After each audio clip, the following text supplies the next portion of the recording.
Hi, and thanks for logging on to the Daily DVAR Halacha. And here's a brand new halacha for you, and it's for Sunday, 12th day of March, 14th day of Adar, Purim. Okay, so a couple of things that you need to know. First of all, nothing to do with Purim, but in a lot of places the clocks change on Saturday night at 2 a.m., right smack in the middle of Purim, and they move forward. And that moves every halachic ramification forward. So you can't daven so early in the morning anymore. It's moved back an hour.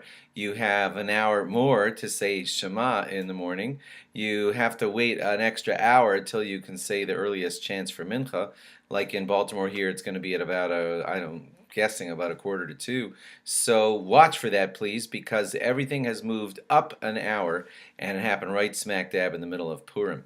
Gives you one less hour of sleep after the parties and everything of Purim night. While we're on that, let's mention one of the very important things for you to keep in mind on Purim. Yes, there is a mitzvah to drink some wine at your seuda, but you've heard me say several times that a person should treat this mitzvah very carefully. I like to say that if you know that you are the kind of person that's going to drink some wine, and when you drink that wine, everything's gonna kind of be a holy experience for you. You've gotten lightheaded from wine before and found that you sang more beautifully the songs of, praise to God. You talked in Torah with your friends. You sang in great happiness and closest to Hashem. Then you're probably a good candidate for someone that should drink a little bit of wine on Purim. But if you know that when you drink wine, you become the kind of person that likes to go around and yell at people and fight, and bad things happen in Lashon Hara, and you tell people off that you would never have the courage to tell off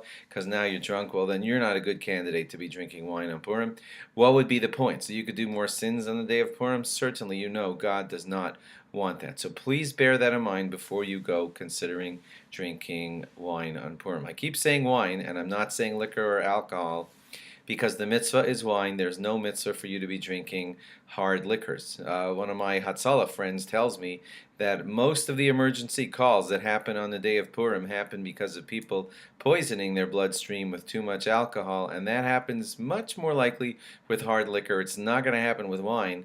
When you drink enough wine to get yourself intoxicated, your stomach's going to let you know before anything that you're not feeling well, and you know what might happen. But the thing is, when you drink down quick amounts of hard alcohol, that's dangerous. That can be dangerous for someone who doesn't know what he's doing. So please do watch out for that, especially because the mitzvah is only with wine. Thanks for logging on. I hope you have a fantastically meaningful Purim, and log on again tomorrow for a couple of laws that you'll need to know about Shushan Purim. Bye-bye.